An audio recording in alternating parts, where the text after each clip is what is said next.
ከባድ ማስጠንቀቂያ ተሰማም። ማስጠንቀቂያውን የሰጡት የሰሜን ኮሪያው መሪ የኪም ጆንግ ኡን ታናሽ እህት የሆኑት ኪም ዮ ጆንግ ናቸው።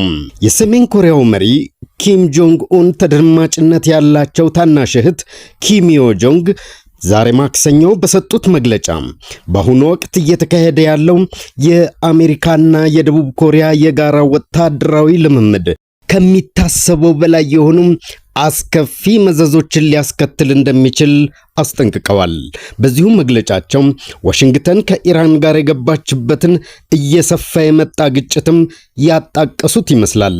በቅርቡ በሰሜን ኮሪያ ገዢ የሰራተኞች ፓርቲ ውስጥ ወደ መምሪያ ዳይሬክተርነት ደረጃ የተሾሙት ኪም ዮ ጆንግ ይህንን መግለጫ በሀገሪቱ የመንግስት የዜና አገልግሎት KCNA በኩል ሰጥተዋል።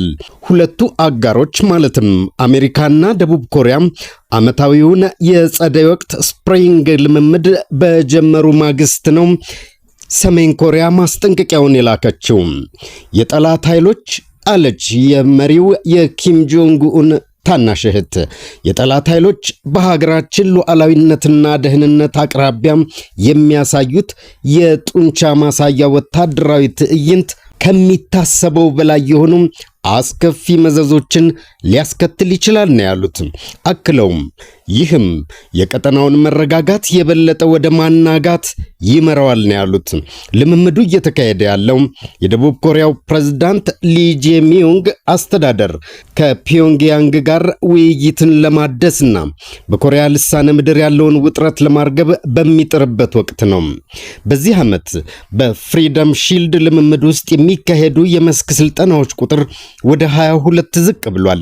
ይህም ከስልጣናቸው በተወገዱት የቀድሞ ወግ አጥባቂ ፕሬዝዳንት ዩን ሱኪየል መንግስት ወቅት ይካሄድ ከነበረው 51 የስልጠና ብዛት ጋር ሲነጻጸር የቀነሰ ነው። ሰሜን ኮሪያ የሁለቱን አጋሮች የአሜሪካና ደቡብ ኮሪያን የጋራ ወታደራዊ ልምምድ የወረራ ዝግጅት ነው በማለት ለረጅም ጊዜ ስትኮንን ቆይታለች። የሰሜን ኮሪያው መሪ እህት በመግለጫቸው ልምምዱን የግጭት ባህሪ ያለው ተንኳሽ በማለት ተችተውታል። ይህ ወታደራዊ ጨዋታ ሳይሆን ከሰሜን ኮሪያ ጋር ግጭትን የሚያልሙና የሚያቅዱ አካላት የሚያደርጉት ትንኮሳ አዘልና ወረራን የሚለማመዱበት የጦርነት ዝግጅት ነው ብለዋል። ከደቡብ ኮሪያ ሶል ዲፕሎማሲያዊ ጥረት ቢኖርም ፒዮንግያንግ የቀረበላትን ጥሪ ውድቅ አድርጋለች። ኪም ጆንግ ኡን በቅርቡ የደቡብ ኮሪያን አካሄድ ደካማ የአታላይነት ትዕይንት በማለት ተችተውት ነበር። በተመሳሳይ ጊዜ ግን የሰሜን ኮሪያው መሪ ከዋሽንግተን ጋር ለወደፊት ንግግር የማድረግ ዕድል እንዳለ ጠቁመዋል።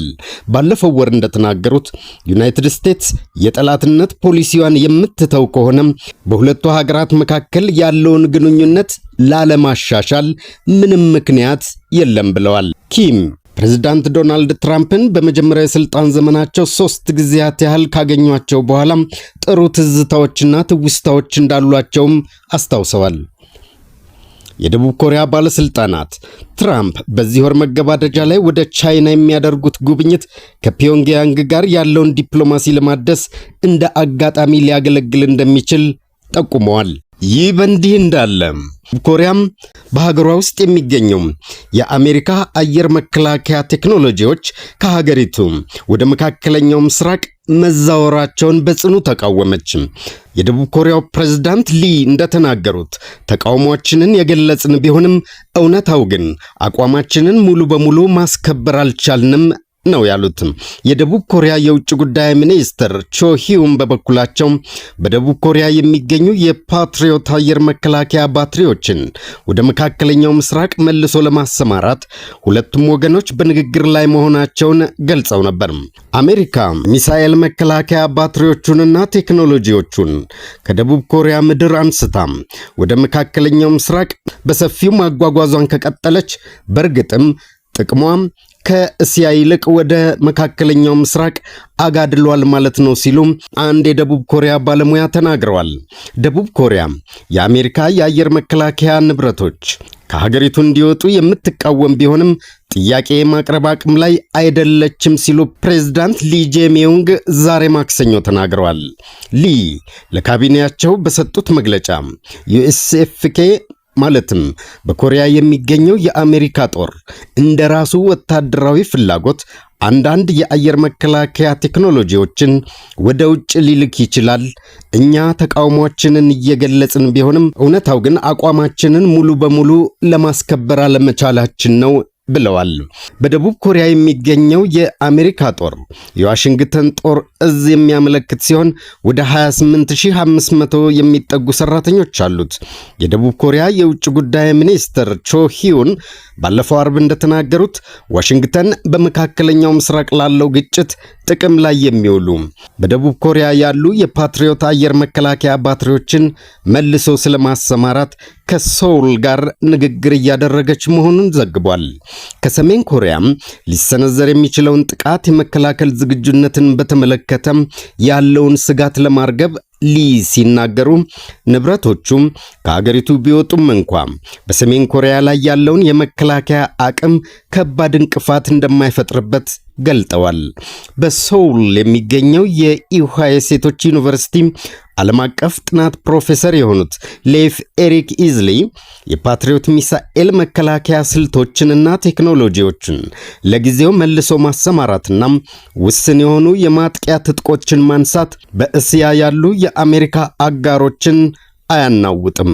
ምክንያቱም ሰሜን ኮሪያ በደቡብ ኮሪያ ባህላዊ ኃይሎችና በአሜሪካ የኒውክሌር መሳሪያዎች በሚገባም የተገደበች ናትና በማለት ይሁን እንጂ ፓትሪዮት ሚሳኤል አሁንም በሶል መከላከያ ውስጥ ወሳኝ አካል ነው።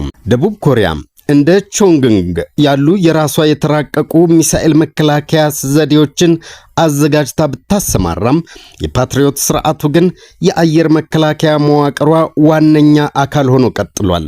የፓትሪዮት ስርዓቷ ደግሞ በዋናነት የአየር መከላከያ መዋቅሯ ዋነኛ አካል ሆኖ ቀጥሏል ሲሉም የዓለም አቀፍ የስትራቴጂ ጥናት ተቋም IISS የኮሪያ ሊቀመንበር ላሚ ኪም ተናግረዋል። የደቡብ ኮሪያ ሚዲያዎች እንደዘገቡት የመካከለኛው ምስራቅ ግጭት ከተቀሰቀሰ ጀምሮ በኦሳን አየር ማረፊያም በርካታ የአሜሪካ ወታደራዊ ትራንስፖርት አውሮፕላኖች ታይተዋል። የታዩት C5 ጋላክሲና C17 ግሎብ ማስተር አውሮፕላኖች በተለምዶ የፓትሪዮትና የታድ ሚሳኤል መከላከያ ዘዴዎችን ለመጫን የሚያገለግሉ ናቸው።